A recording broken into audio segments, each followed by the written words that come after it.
अस्सलाम वालेकुम नाज़रीन, आप देख रहे हैं प्रोग्राम खबर गर्म है। मैं हूं सोनिया अदनान और हमेशा की तरह मेरे साथ मौजूद हैं एहतशामुल हक। नाज़रीन, मुल्क की सियासत में एक बार फिर डील और ढील का शोर है। दावे किए जा रहे हैं कि नून लीग डील के लिए हुकूमत और मुक्तदर हलकों से राबिते कर रही है। गुज़िश्ता रोज़ फवाद चौधरी की जानिब से ये दावा किया गया कि जो मुस्लिम लीग नून के 4 रहनुमा हैं उनकी जानिब से मुलाकात की गई है। 4 बड़े रहनुमा किसी से मिलने गए तो उन्होंने कहा कि नवाज शरीफ ने मुल्क के साथ बहुत बुरा किया, लेकिन आप इनकी जगह हमें क्यों नहीं दे देते, ये दावा किया गया। उसके बाद हमने देखा कि मुख्तलिफ वज़रा की जानिब से इसी तरह के दावे सामने आए। शहबाज गिल साहब ने भी कुछ इसी तरह की बात की। क्या कहा शहबाज गिल साहब ने, वो भी आपको सुनवाते हैं। शहबाज शरीफ ने आखिरी ऑफर की है, हाथ फैलाया है 4 की डील उठाने का। यह वादा दिया है कि मरियम भी सियासत नहीं करेगी। अगर आप 4 की डील दे दें हमें, मुझे, मेरे बेटे को, मरियम साहबा को और नवाज शरीफ साहब को बख्श दें, हम लंदन चले जाते हैं। जबकि इस पर वजीर दाखिला शेख रशीद साहब की जानिब से भी कल रद्द-ए-अमल आया। उन्होंने कहा कि चारों शरीफ सियासत से बाहर होंगे, कुछ भी हो जाए इन्हें डील या ढील नहीं दी जाएगी। अब नाज़रीन, हुकूमत की तरफ से नून लीग पर हुकूमत और मुक्तदर हलकों से डील या ढील की कोशिशों के जो इल्जामात लगाए जा रहे हैं उनमें कितनी हकीकत है, इस पर जरा आज प्रोग्राम में बात करेंगे। क्या वाकई मुस्लिम लीग नून डील मांग रही है? इसके साथ साथ और भी दीगर बहुत सारे इशूज हैं। सब पर बात करने के लिए नाज़रीन हमें ज्वाइन किया है मुस्लिम लीग नून के सीनियर रहनुमा निहाल हाशमी साहब ने। बहुत बहुत शुक्रिया निहाल हाशमी साहब आपके वक्त का। लेकिन नाज़रीन, इसी सारे सिनारियो के अंदर जबकि डील और ढील की खबरें और ये बाज़गश्त एक बार फिर सुनाई जा रही है और बड़ी इस पर बहस भी हो रही है। एहतशाम साहब के पास अंदर की क्या खबर है, उनसे जरा जानेंगे। एहतशाम साहब, खबर क्या है? देखिए, निहाल साहब को भी पता चल गई होगी और डेफिनेटली सियासी कारकुन है, समझते हैं सियासत को बड़ी अच्छी तरह से। अब सवाल इस वक्त यह है कि व्हीलिंग डीलिंग तो आप देख रहे हैं कि सारी सियासी जमातें करती हैं, हमेशा से करते रही हैं। अदारों के साथ, मुख्तलिफ हलकों के साथ, जिसे हम कहते हैं, मुलाकातें होती रहती हैं। अब एक तरफ निहाल साहब लड़ाई जो है वो अपोजिशन के और हुकूमत की मीडिया में बहुत ज़ोरों पर चल रही है। दूसरी तरफ बयानबाजी आप देख लें और दावे ख़ास तौर पर वज़रा की तरफ से, स्पेशल असिस्टेंट और बाकी आप देख लें हुकूमती सतह पे जो लोग जो कह सकते हैं वो बात कर रहे हैं। आज मैंने एक बड़े ज़बरदस्त अपने सोर्स से बात की। मैंने कहा ये क्या बात है? बज़ाहिर तो जिस तरीके से मुस्लिम लीग नून एक अपनी लड़ाई पुटअप कर रही है तो नहीं लगता दूर दूर तक कोई डील और ढील वाली बात, और वो तो ओपनली कहते भी रहे हैं जी बताएं, जैसे DGISPR ने भी कहा था बताएं हमने किससे रब्ता किया। तो अब उनकी तरफ से भी जवाब आया कि जी बताएं हम किससे मिले। लेकिन आज जो मेरी इत्तला है उसके मुताबिक ये बताया गया कि जी राब्ते सब पार्टियां तो कर ही रही हैं, अब नून लीग की तरफ से भी राब्ता है। अब सवाल ये है कि जी इसको तो किसी ने कंफर्म नहीं किया कि जो वो कह रहे हैं कि जी 4 लोगों ने जाके कहा है कि जी एक किस्म का NRO दे दें। शहबाज साहब कर रहे हैं, हमजा की बात कर रहे हैं, मरियम साहबा के, नवाज साहब की, इनको छोड़ के। तो ये तो बात मेरा नहीं ख्याल, मुझे ज़ाती तौर पर नहीं लगता कि ऐसी बात है। लेकिन एक बात जो कंफर्म हुई है, जो पता चली है, मेरे सोर्स ने बताया है कि राब्ते ज़रूर किए जा रहे हैं और पहली मरतबा बड़ा भरपूर राब्ता नून लीग की तरफ से हुआ है और ये ख़ास तौर पे उसके बाद हुआ है ये मामला। निहाल साहब, जब आप देख लें कि मामला इस हद तक पहुँचाया गया कि नवाज साहब 20 जनवरी को वापस आ रहे हैं और फिर लोगों ने कहा कि जी नवाज साहब आ रहे हैं, हर चीज़ तलपट होकर रह गई थी। फिर आपने देखा आहिस्ता आहिस्ता या सादिक साहब जो लंदन में नवाज साहब से मिल के आए थे, उन्होंने सबसे पहले बात की थी, वो इस बात से पीछे हट गए।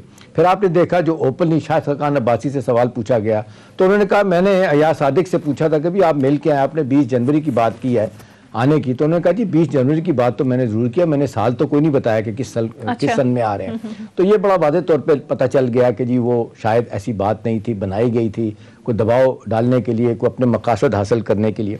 अब सूरत हाल इस वक्त यह है कि पार्टी के अंदर पहली तो बात है कि कुछ लोगों का ख्याल था 3 साल पहले ये बात हो रही थी कि जी PMLN नहीं टिकेगी, बर्दाश्त नहीं करेगी, वो रही इंटैक्ट रही, जो मानने वाली बात है। आज पार्टी की आदत के साथ लॉयल्टी भी है, सब कुछ है, लेकिन परेशानियां हैं। जिस तरीके से इत्तलात आ रही हैं, पता चल रहा है कि सेकंड थर्ड की लीडरशिप जो है ना वो तवक्को करती है नवाज शरीफ साहब से कि भी देखें आप एक वाज़ेह तौर पे अपनी लाइन ले किधर जाना चाहते हैं। शहबाज साहब ने कह दिया है इन सो मेनी वर्ड्स जिस तरह अदारों पे तनकीद नहीं करते, हमजा भी नहीं करते। अभी आप देख लें रवैया बदला हुआ है, ख्वाजा आसिफ का भी, साद रफीक का भी, वो उस तरह बात नहीं करते। इमरान पे भरपूर तनकीद होती है, अदारों को बीच में नहीं लाया जाता। अब वो कह रहे हैं कि जी 2023 आ रहा है, इलेक्शन लड़ना है, आपने आना भी नहीं है, और क्राउड पुलर भी असल आप है, यानी नवाज शरीफ साहब, तो आप नहीं होंगे तो इलेक्शन कैसे जीता जाएगा। शहबाज शरीफ साहब ठीक है, वो बड़े अच्छे एडमिनिस्ट्रेटर भी रहे हैं, उनकी अपनी बात भी है, पार्टी के सदर भी हैं, लीडर ऑफ द ओपोजिशन भी हैं, लेकिन नवाज शरीफ साहब का आना बड़ा ज़रूरी है। तो इस सारे मामले में जो बात खुल के सामने सोनिया आ रही है, जो पता चल रहा है कि मामला तय करने की बातें तो आप देख लें सारे ही करने हैं। PML क्यू भी राब्ते में है, आप QM भी राब्ते में है, PTI तो है ही है। इसी तरह कहा जा रहा है कि एज वी स्पीक इनका भी राब्ता हुआ है। किस सतह पे हुआ है, क्या कह रहे हैं, ये कहना मुश्किल है नाम लेके कि जी 4 बंदे 5 बंदे, लेकिन राब्ता हो गया है। एहतशाम साहब, आपकी खबर के मुताबिक राबिता तो हुआ है, लेकिन फवाद चौधरी साहब का यहाँ के 4 बड़े अहम रहनुमा और जो फ्रंट रोज पे बैठते हैं, जब उनसे नाम पूछा गया तो नाम तो उन्होंने नहीं बताया। उन्होंने कहा कि जो फ्रंट रोज पे बैठने वाले बड़े सीनियर रहनुमा हैं, उन्होंने ये कहा है कि नवाज शरीफ ने मुल्क के साथ बहुत बुरा किया, लेकिन आप इनकी जगह हमें क्यों नहीं देते। मतलब अगर नवाज शरीफ को माइनस कर दें तो हमें उनकी जगह ले आए। तो सर इसमें भी कोई सदाकत नजर आ रही है? देखिए, इस तरह बात नहीं हुई। अच्छा। इस तरह बात नहीं हुई और ना इस तरह बात होती है। मतलब माजरत के साथ इस तरह कोई नहीं कर रहा होता। मतलब आप देख लें, पंजाब की बड़ी पार्टी है, सेंट्रल पंजाब की बड़ी पार्टी, आज इलेक्शन हो तो जाहिर सी बात है वो सरप्राइज दे सकते हैं PML माने, लिहाजा इतनी कोई वो विकेट पे नहीं खड़े कि उस तरह की बात करेंगे। हाँ, ये बात निहाल साहब ये हुई है। शहबाज शरीफ साहब का जिस तरीके से नाम आ रहा था, बातें हो रही थी कि जी आप भाई साहब से हट जाएं, पहले भी हुआ है तो फिर ठीक है, आपके साथ बात हो सकती है। अब कहा जा रहा है कि शायद वो भी थोड़ी देर के लिए पीछे है, मामला आगे नहीं चल रहा, बातचीत हो रही है, मामला किधर जाएगा।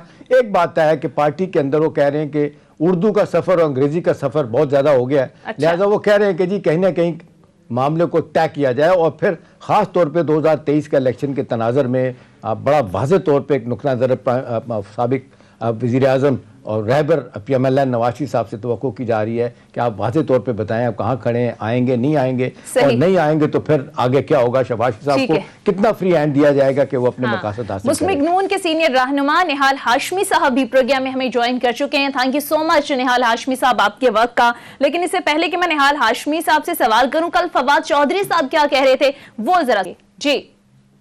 अभी तो इन तीनों पार्टीज में आपस में इतनी बदएतमादी है कि हर पार्टी सोचती है कि ये ना हो कि मैं आंख झपकूं और दूसरी पार्टी जो है जाके डील कर ले। हर पार्टी जो है उसके अंदर इतनी बदएतमादी है एक दूसरे को लेके कि एक पार्टी जब इधर से उठती है ना तो बाहर जाके तबसरा ये करते हैं कि लगता है कि ये जो है ना कुछ अपने लिए कर रहे हैं। PMLN के अंदर भी एक बड़ी इंटरेस्टिंग रेस लगी हुई है। 4 जो इनके बड़े लीडर हैं, जब ये किसी से मिलने गए तो चारों ने उनको कहा कि देखें जी ये नवाज शरीफ ने तो वाकई मुल्क के साथ बड़ा बुरा किया है, आप हमें क्यों नहीं सोचते। ये जो इनके हालात हैं इस वक्त, इनकी कोई हालत नहीं है। नाम आपको पता चल ही जाएंगे। चारों पहली सफ में बैठते हैं, पता ही आप जी। निहाल हाशमी साहब, मुख्तलिफ जो हुकूमती वुज़रा हैं वो ये दावा कर रहे हैं कि मुस्लिम लीग नून जो है वो डील की भरपूर कोशिशें कर रही है। तो सर क्या वाकई नून लीग इस वक्त मुक़्तदर हलकों या फिर हुकूमत से डील की कोशिशें कर रही हैं? किसी सतह पर कोई राबिते हो रहे हैं आपके? बिस्मिल्लाहिर्रहमानिर्रहीम। देखें, ये जो लोग बातें कर रहे हैं ये ना 3 में है ना 13 में है। और दूसरी बात है, मैं आपको 2 टोक बहुत वाज़ेह तौर पे कह सकता हूं कि ना हमारी किसी से डील हो रही है ना हमारी किसी से होगी। हमारी डील हो रही है अल्लाह से, हमारी डील है पाकिस्तान के अवाम से, हमारी डील है सच से। कोई ऐसी कुव्वत, कोई ऐसे फोर्सेस नहीं है जिनसे हम कोई डील करेंगे ना। हमने जितना सफर करना था हमने कर लिया है। अब तो इनके घर जाने का वक्त हो गया। ये बेचारे ना 3 में है ना 13 में, ये कह रहे हैं 3 मुख्तलिफ पार्टियां, इनकी अपनी कोई पार्टी नहीं है। ये भानुमती का कुंभा है, कोई काफ से आया है, कोई पीपुल्स पार्टी से आया है, कोई कहीं से आया है। तो इनके पास देखिए असल पॉइंट क्या है जो देखने की बात है। एहतशाम साहब भी इस पे जरूर रोशनी डालेंगे कि मौजूदा हुकूमत जो है, क्योंकि एहतशाम साहब is a very seasoned analyst, मौजूदा हुकूमत जो है ये कंप्लीटली फेल हो गई। लॉ एंड ऑर्डर बेहतर करने के, गवर्नेंस बेहतर करने के लिए, करप्शन के खात्मा करने के लिए, महंगाई का खात्मा करने के लिए, मुल्क की मईशत को ठीक करने के लिए, इंडस्ट्री को ठीक करने के लिए, LNG और गैस की कनेक्शन देने के लिए, इलेक्ट्रिसिटी सेक्टर को बेहतर करने के लिए, ट्रांसपोर्टेशन को बेहतर करने के लिए इवन एग्रीकल्चर सेक्टर को इन्होंने बर्बाद कर दिया। अब इन हालात में लोग इन सब्जेक्ट पे डिस्कस करें शाम को टेलीविजन पे बैठ के, तो इन्होंने एक शोशा छोड़ दिया। वो 4 आदमी हो या 4000 आदमी हो, एक बात याद रखिएगा, न कल नवाज शरीफ माइनस हुआ था, न आज नवाज शरीफ माइनस होगा, न कल आइंदा नवाज शरीफ माइनस हो सकता है। सही। ये तो बड़ा दो टोक है। लेकिन अगर 40,000 भी आकर के लीडर इस तरह की बात करें तो वो काउंसलर की सीटें नहीं जीत सकती हैं। Minus Nawaz Sharif, there is no party, no leader, no one. ठीक है। अच्छा, मेरा अपना ख्याल है हाशमी साहब, मैं बिल्कुल ये कतई तौर पे इस तक कि आपकी बात से मैं बिल्कुल एग्री करता हूँ कि जिस तरीके से दावे किए जाते हैं कि जी फलां से मुलाकात होगी, तैयार है, हमें आप क्यों नहीं पूछ रहे, मुझे भी ज़ाती तौर पे नहीं लगता कि इस तरह की बात है। सियासत हो रही है, सियासत में मीडिया पे बड़ी लड़ाई भरपूर हो रही है और पॉइंट स्कोरिंग जो है ना हर पार्टी करना चाह रही है। दो चीज़ें बड़ी वाज़े तौर पे हैं। ये मेरा अपना ख्याल है पीटीआई के लोग थ्राइव कर रहे हैं, लफ्ज़ यूज़ करूँगा, थ्राइव कर रहे हैं, मौज कर रहे हैं, या जो उनको एक जिसको कहना चाहिए बड़े दावे से और मस्बत होने की बात कर रहे हो तो इस बुनियाद पे कर रहे हैं कि पीपल्स पार्टी और पीएमएलएन क्योंकि एक दूसरे पे भरोसा नहीं कर रही। दो बड़ी पार्टियां अपोजिशन की कोई बड़ा टफ टाइम नहीं दे सकी और प्रोसेस में जब आप देखते हैं, जिसकी तरफ आपने इशारा किया, बड़ी हद तक आप बिल्कुल सही कह रहे हैं कि जिस तरीके से पीटीआई की हुकूमत से तवक्कुआत थी, कारकर्दगी को बेहतर करना था, परफॉर्मेंस दिखानी थी, अदारों को रिफॉर्म उनने करनी थी, महंगाई का मामला था और चीज़ें थी, इंटरनल एक्सटर्नल सेक्टर पे बहुत सारी मुश्किलात हैं। कई तो हम मान कह भी सकते हैं कि शायद इनके लिए पहली मरतबा आए हैं, दावे बड़े थे, नहीं कर सके और शायद अभी भी चीज़ें ठीक नहीं हो रही। लेकिन इस वक्त सबसे बड़ी बात यह है, शेख रशीद साहब की बहुत सारी बातों से मैं टोटली डिसएग्री करता हूँ, लेकिन एक बात निहाल साहब उनकी सही है, जब वो कहते हैं कि जी इतनी नकमी अपोजिशन मिली है, इसके होते हुए हमें कुछ नहीं हो सकता। अभी आप देख लेना, अभी एक बात को लेके देख लें कि जी वोट ऑफ नो कॉन्फिडेंस होगा, कितना बड़ा इख्तलाफ है इस बात से। पीडीआई में पीडीएम में आप देख लें, पीएमएलएन और पीपल्स पार्टी, पीएमएलएन और जेयूआई, फजल रहमान साहब जिस तरह बात कर रहे हैं कि जी हम इन हाउस चेंज लेके आएंगे। अब आप देख लें दूसरी तरफ बिल्कुल नुक्ता नज़र उनका डिफरेंट है पीपल्स पार्टी का। आपकी पार्टी के अंदर ही बड़ा वाज़े तौर पे कह चुके हैं शायद खकाना बासी साहब, हम तो इंटरेस्टेड नहीं है इसमें, लेकिन इसके बावजूद ये बोगी जो है ना चलाई जा रही है ना उसकी। मेरा अपना ख्याल है कि दोनों ये अब वक्त तेज़ी से 17.5 माह रह गए हैं। अब जाहिर सी बात है पॉइंट स्कोरिंग करनी हो, बहुत सारा ग्राउंड कवर करना है, पीटीआई ने भी और अपोजिशन ने भी। बहुत से हवालों से ये कहा जाता है अपोजिशन पाकिस्तान की हो कहीं की भी हो, उनके पास खोने के लिए कुछ नहीं होता, लेकिन जिस तरीके से दबाव में ला के आप अनर्व करते हैं, इनको अनर्व किया भी है, मेरा ख्याल है वो एक प्लस पॉइंट आपका है। लेकिन दूसरी तरफ जब आपके इख्तलाफात होंगे हाशमी साहब, और जिस बुनियाद पे आपका एक 9 पार्टियों का इत्तेहाद बनाया गया था, वो आज भी कुछ भी अचीव नहीं कर सका। धरने देने हैं, आप लॉन्ग मार्च करना है, पार्लियामेंट के सामने आना है, वो कहीं भी नहीं कुछ हो रहा। 3.5 महीने 3.5 साल गुजर गए। इन सारी चीज़ों को देख के एक बात मैं कहूँगा जिसका आप जवाब दीजिएगा, पे स्पेकुलेशन बहुत बढ़ती है कि जी फिर 2023 का इलेक्शन है, आपकी पार्टी के अंदर भी डेफिनेटली बातें तो होती होंगी कि कौन लीड करेगा। अब जाहिर सी बात है लंदन से बैठ के नवाज शरीफ साहब जलसे लूज नहीं करेंगे, मेरा नहीं ख्याल कि उस तरह बात बनेगी। और फिर आपकी पार्टी के अंदर कई लोग कह भी चुके हैं, और पीपल्स पार्टी वाले तो जरदारी साहब ओपन नहीं कह रहे हैं कि जी आपने आना है तो आप आके यहाँ बैठ लीड करें, हम आपका साथ देंगे। तो आप नहीं समझते कि नवाज शरीफ साहब का आना बड़ा जरूरी है पार्टी को लीड करना इस वक्त? एहतशाम साहब, एक तो बात बड़ा मैं आपको वसूख से कह सकता हूं, दो टोक कि 2023 के इलेक्शन में हम अलग और पीपल्स पार्टी अलग लड़ रही होगी। हम दोनों एक दूसरे के मद्दे मुकाबिल होंगे, वो अपने नए इश्यूज लेके आएंगे, हमारे अपने इश्यूज होंगे। एक बात बिल्कुल आपने ठीक कहा, हमने इनको इसलिए टफ टाइम नहीं दे सके और वोट ऑफ नो कॉन्फिडेंस की जो वजूहत है, एक तो हमारे नंबर्स कम है, दूसरी बात गैर सियासी कुव्वतें जब टेलीफोन करती है, डॉक्टर आमिर लियाकत ने कह दिया है, तो ऑब्वियसली हम कोई बिल को थ्रो होने से नहीं रोक सकते, हमारी वो तादाद नहीं है।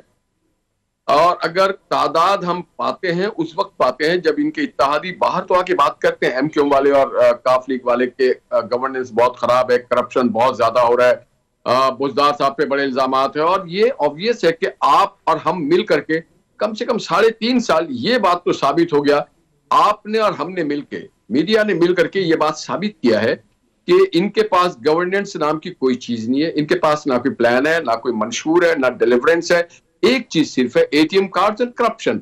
और वो करप्शन करने वाले वो एलएनजी में हो, दवाइयों में हो, गैस में हो, पेट्रोल में हो, आटे में हो, चीनी में हो, या रिंग रोड पे हो, या मालम जब्बा में हो, या billion, just you name it, and there is this government is the most corruptest government of माजद के साथ आशिफ साहब एक बात तो आप मानेंगे, एक बात तो मानेंगे कि ब्लैकमेलिंग, अच्छा सॉरी जी बात कीजिए, एक मिनट मुझे, let me sir finish.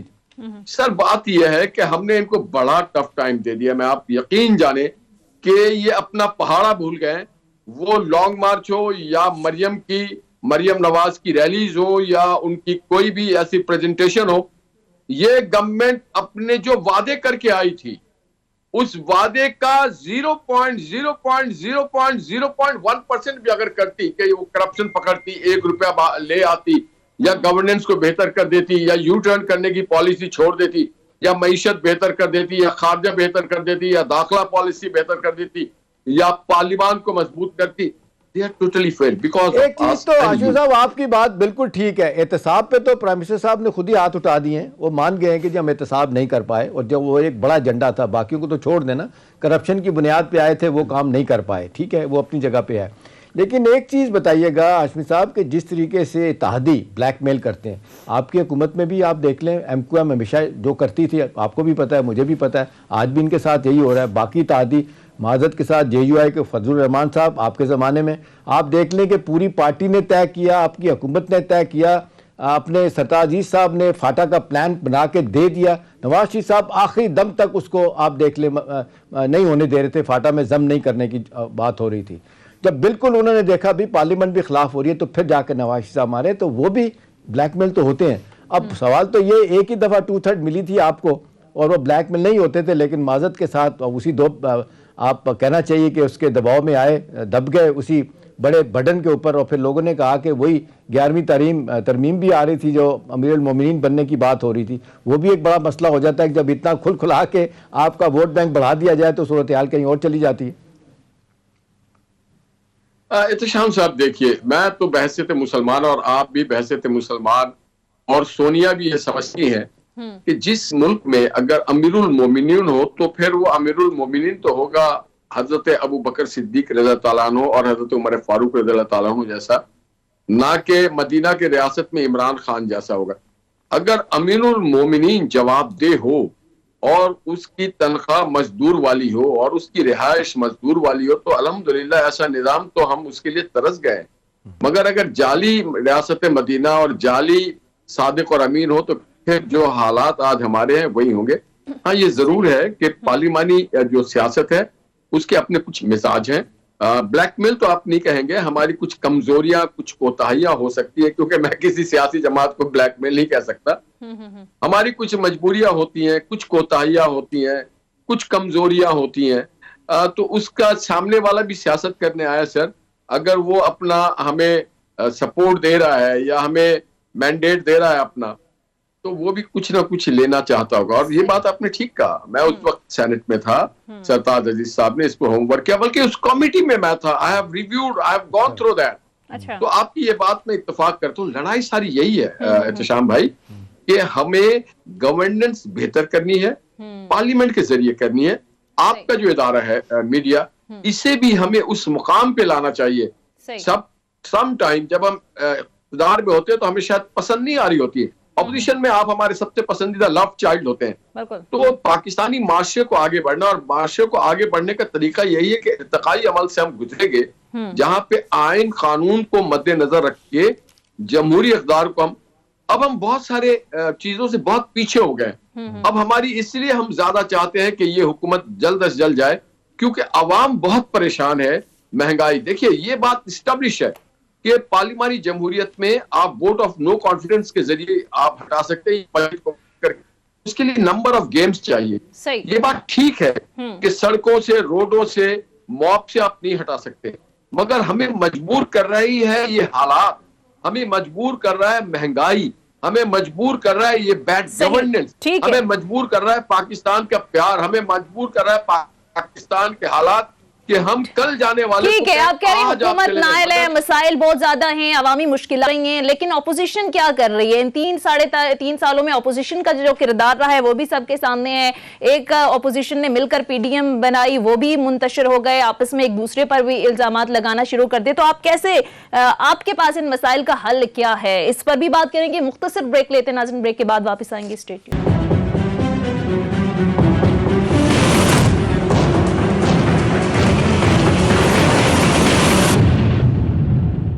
Break के बाद खुश आमदीद नाज़रीन। एहतशाम साहब, मैं आपकी तरफ आऊंगी। अब ये जो सूरत हाल है इस वक्त, ज़ाहिर है बहुत सारे चैलेंजेस का सामना है गवर्नमेंट को। बल्दियाती इंतखाबात के अंदर जो रिजल्ट है, उसके बाद 14 में से 11 ज़िमनी इंतखाबात में से हुकूमत को शिकस्त का सामना करना पड़ा।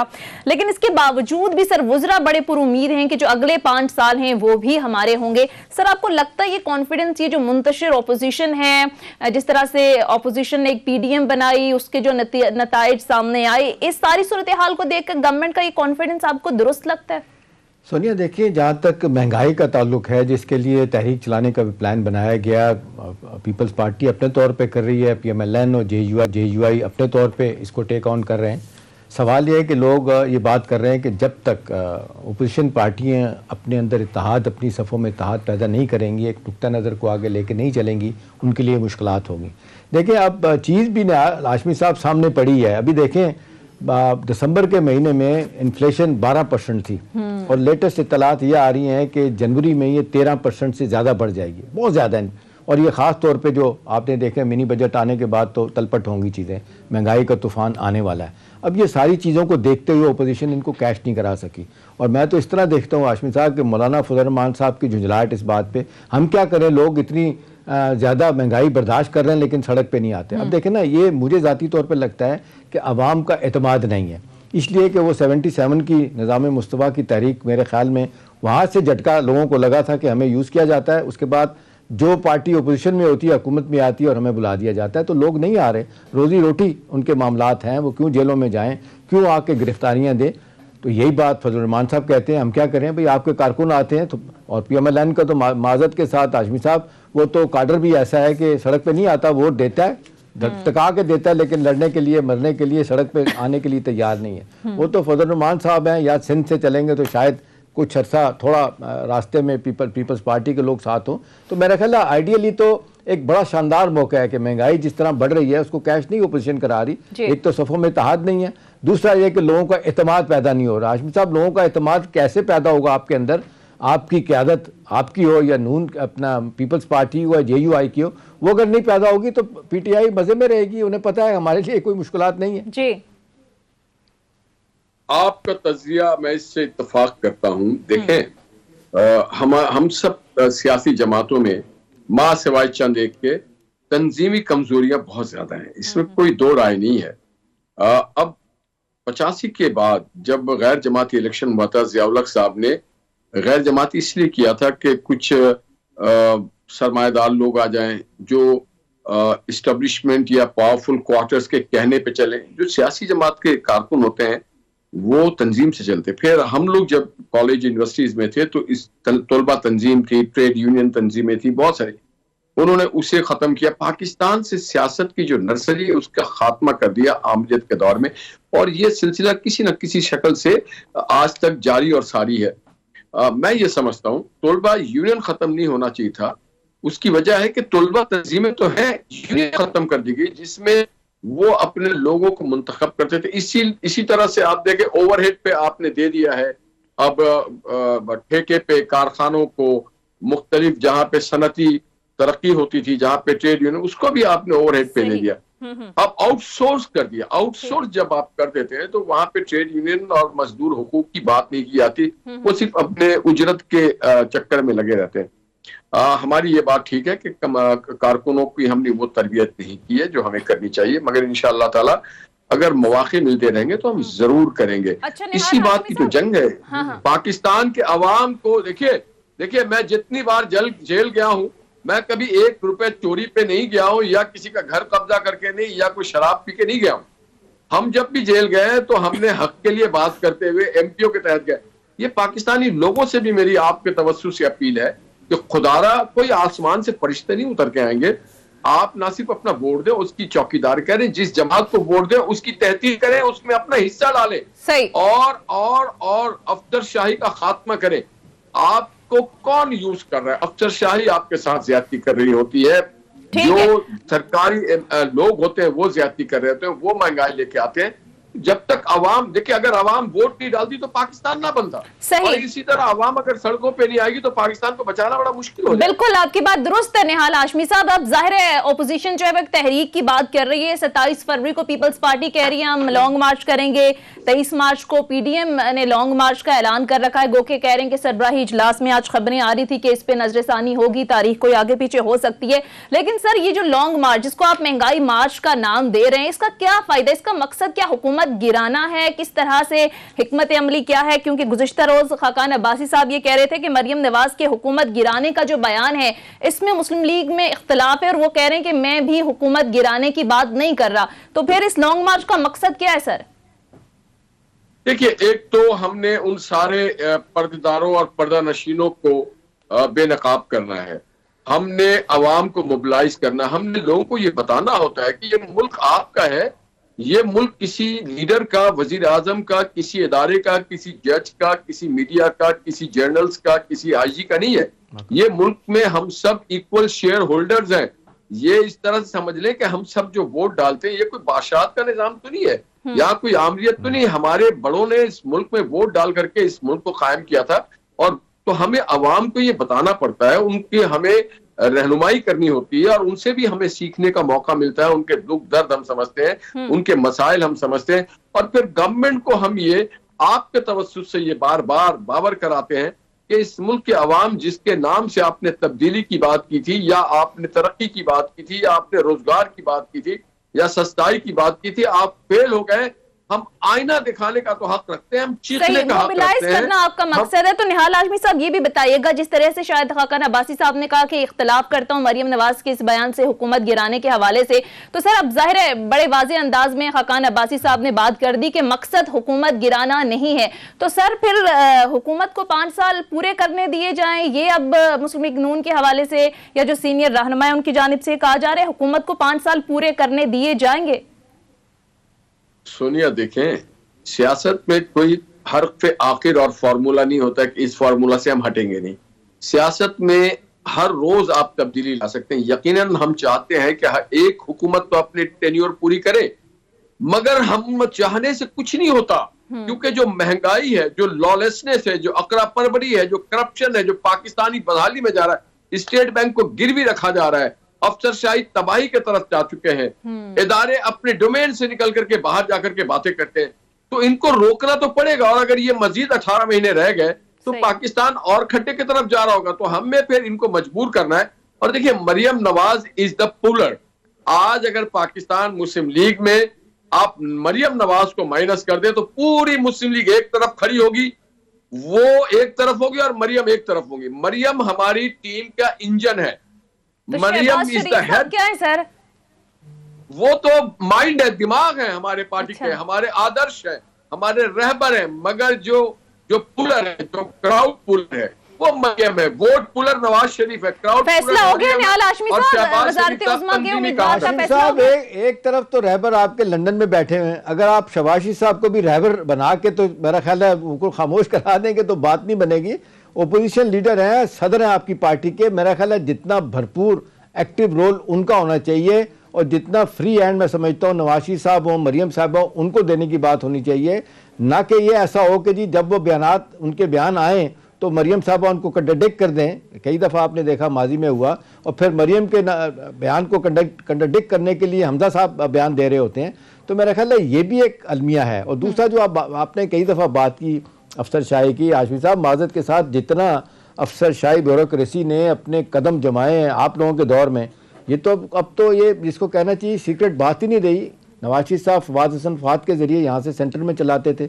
आप देख रहे हैं शहबाज शरीफ साहब सारा काम लेते थे आज चीमा से, और आपके MNAs MPs जो है ना वो रिकॉर्ड पे हैं, वो शिकायत किया करते थे कि हमें मिलने नहीं देते लोग। 4-5 ब्यूरोक्रेसी में जो लोग हैं वही अपना शहबाज शरीफ साहब उनसे काम लिया करते थे। तो मेरा ख्याल है उनकी ओवर द ईयर इन्वॉल्वमेंट हमने खुद उनको इतना आगे ले आए, चाहे मिलिट्री ब्यूरोक्रेसी हो, ख़ास तौर पे हमारी सिविलियन ब्यूरोक्रेसी, तो वो तो अब आपकी पार्टी ने माजरत के साथ बहुत उनको मौका दिया, इसलिए आप कदम जमा चुके हैं। कितनी जल्दी वहाँ से निकलेंगे? हाँ, ये बात आपकी बिल्कुल सही है। दूसरी तरफ इनको टफ टाइम मिल रहा है कि इन्होंने जिस तरह चाह रहे थे कि ब्यूरोक्रेसी अफसरशाही हमारा साथ दे, हमारे काम नहीं होते, कोई काम नहीं होता, हर जगह पर रुकावट है, फाइलें रुकी हुई हैं, तो जाहिर सी बात है अब 74 सालों में जितने ज़बरदस्त कदम उन्होंने जमाए इतनी आसानी के साथ तो वो नहीं निकलेंगे वहाँ से। जी देखिए, आपकी ये बात ठीक है, मगर एक बात एहतशाम भाई, देखें, हम कोई फौजी इदारा या कोई डिसिप्लिन वर्दी इदारा नहीं है कि हम एक ही राय पे चलें।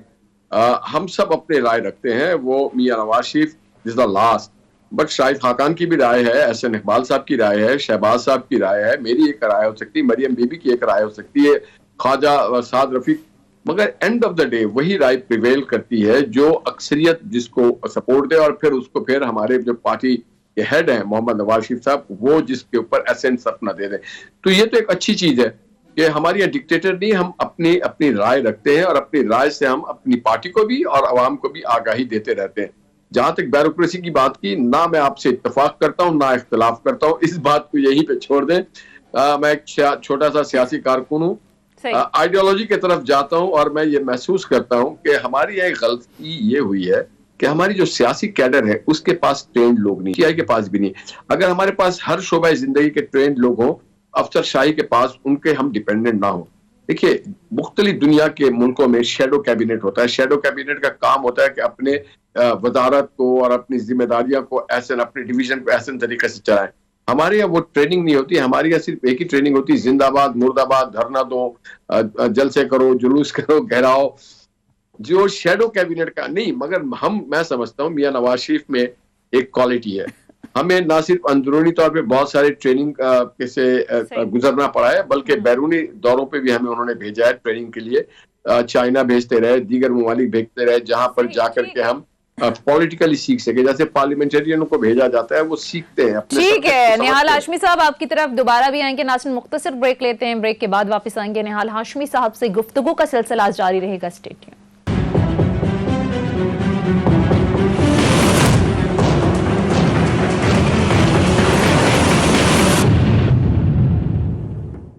ब्रेक के बाद खुश आमदीद। एहतशाम साहब, जरा नवाज शरीफ की वापसी के हवाले से बात की जाए तो हमने देखा मुस्लिम लीग नून की जानिब से बड़े तवातुर के साथ एक बयानिया बनाया जाता रहा और बड़े सीनियर लोगों की जानिब से ये बयानात भी मुसलसल आते रहे कि नवाज शरीफ वापस आ रहे हैं, आज आ रहे हैं, कल आ रहे हैं, तारीखें भी दी जाती रही, डील का बाकायदा एक तासुर दिया गया।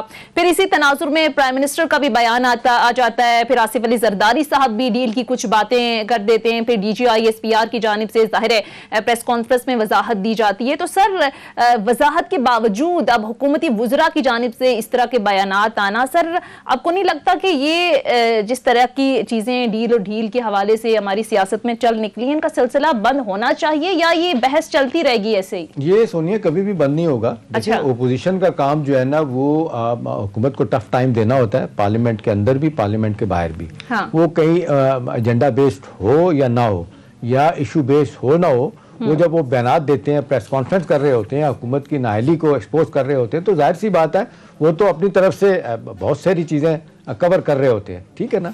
फिर मैं कहूँगा उनके पास खोने के लिए कुछ नहीं होता अगर फ़र्ज़ करें कामयाब नहीं होते फौरी तौर पर। अब देखें, अहम सवाल इस वक्त यह है कि जो हुकूमती सतह पर हाशमी साहब मुझे लगता है बहुत बड़ी मुश्किल है, वो है उनकी महंगाई, रोज़गार ना होना, गुर्बत का बढ़ जाना, अदारों की रिफॉर्म ना करना।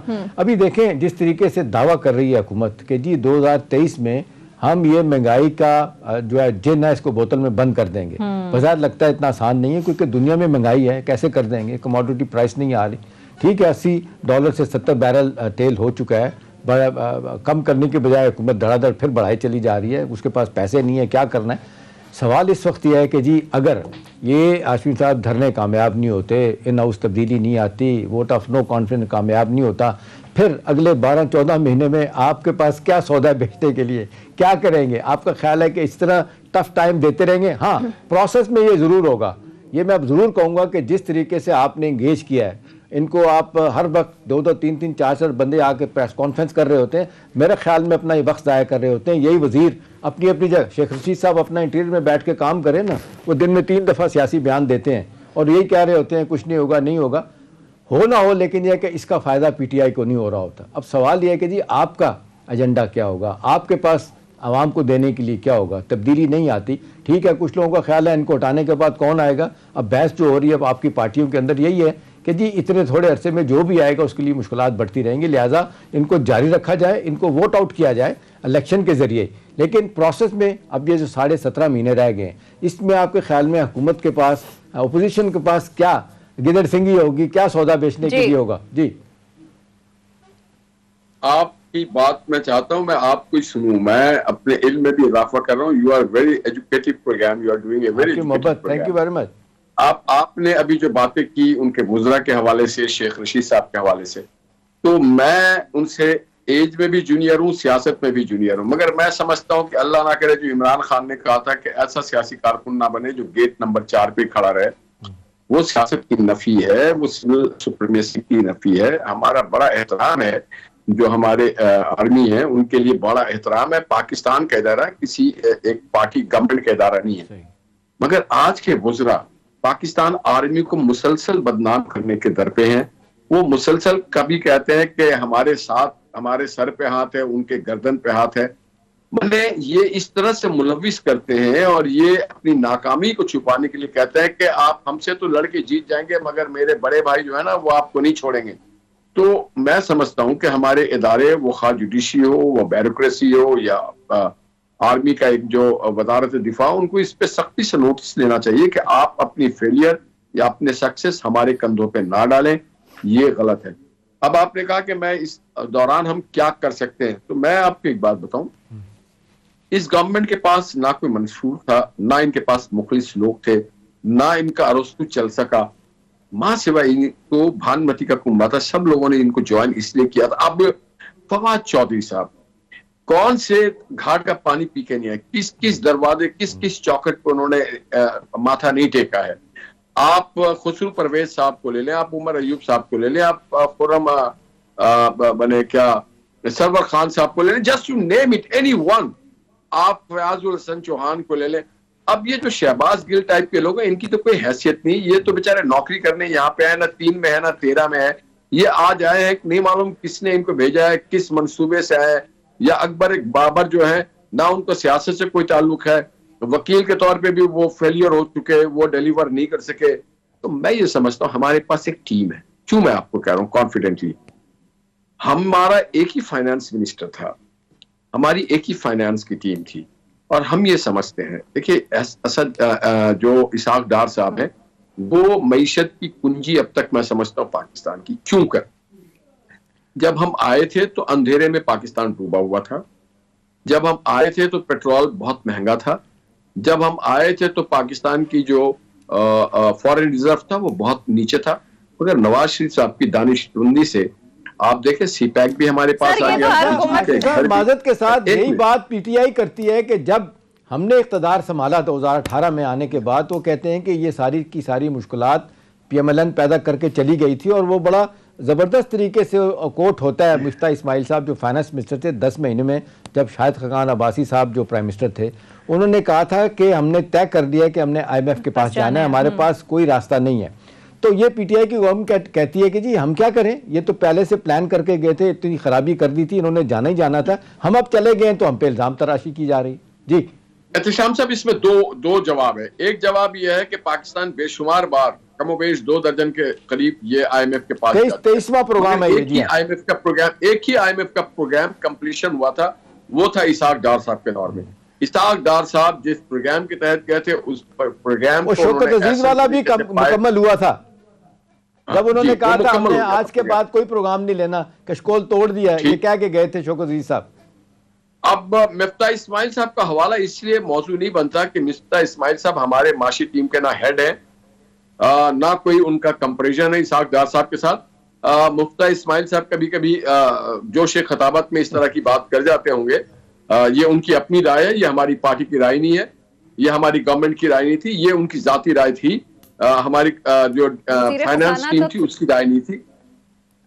वो नहीं, उन्होंने वो कह रहे थे कि हमने फाइनेंस मिनिस्ट्री ने प्लान करके सारी चीजें तय कर दी हैं, हम हो ना हो जो भी अगली गवर्नमेंट आएगी इसको परसू करेगी और वही वैसे ही हुआ। नहीं, ये उनकी जाती राय हो सकती है, हमारी ना गवर्नमेंट की राय थी ना हमारी पार्टी की राय थी। अगर इसाक डार जहां पे होंगे वहां पे हम समझते हैं कि he is the key of the finance, he is the key of the economy, he is the key of marketing.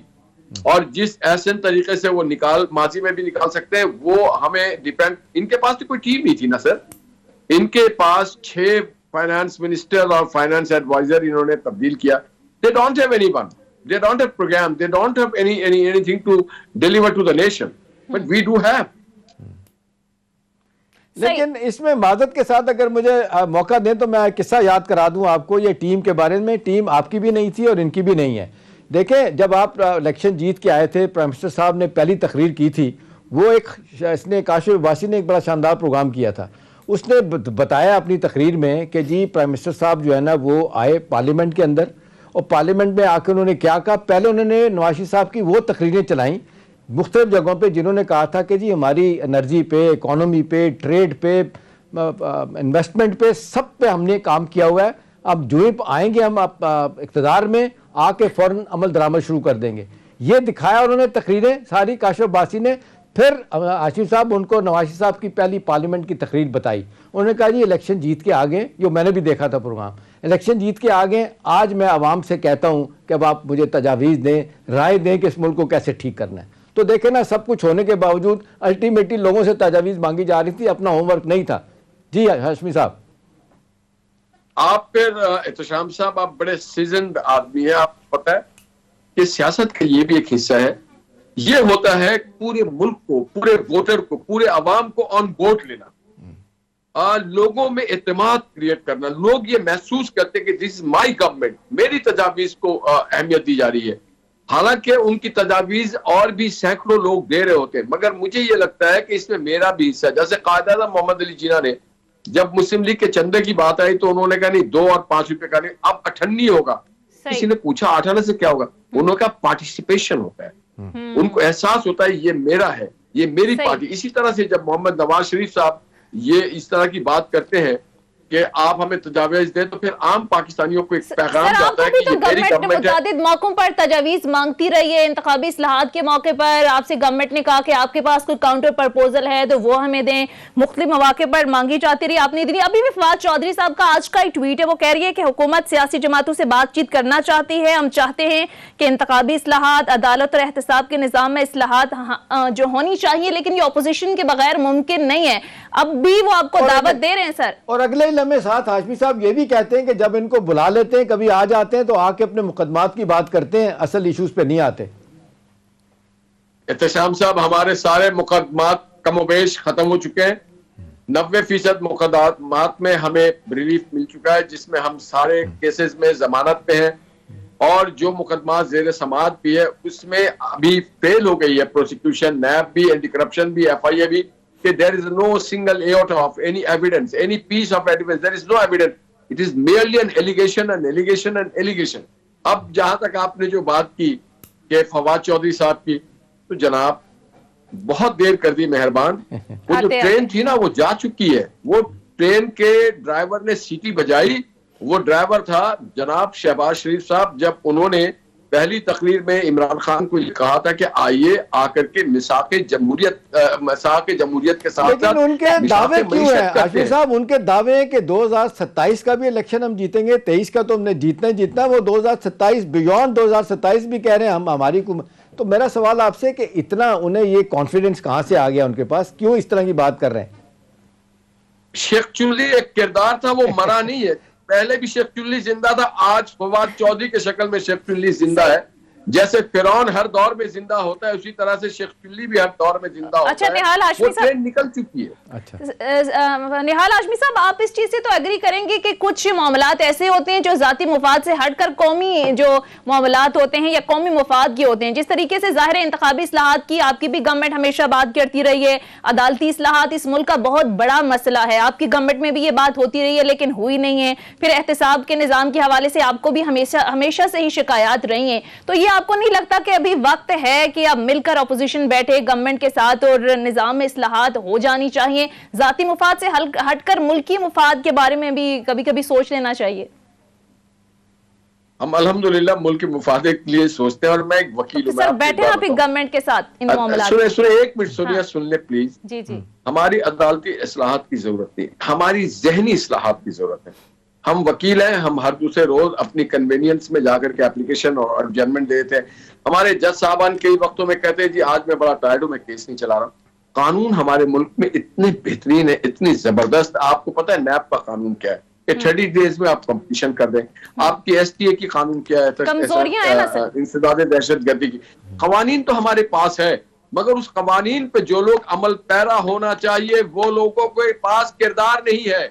Pakistan में किरदार की कमी है, पर्सनल कैरेक्टर की कमी है, कमिटमेंट की कमी है, खौफ खुदा नहीं है हमारे पास। अल्लाह से हम डरते नहीं है, हम समझते हैं कि हम अपने सीट पे बैठ गए तो अब हमारा कोई कुछ नहीं कर सकता। ठीक है, इज राइट है, ठीक है। अब जहन साजी की आप कहने जरूरत है। बहरहाल बहुत बहुत शुक्रिया निहाल हाशमी साहब, मुस्लिम लीग नून के सीनियर रहनुमा, हमारे साथ प्रोग्राम में मौजूद थे। नाज़रीन ये था हमारा आज का बैक जरूर दीजिएगा। अगले प्रोग्राम तक इजाजत दीजिए, खुदा हाफिज।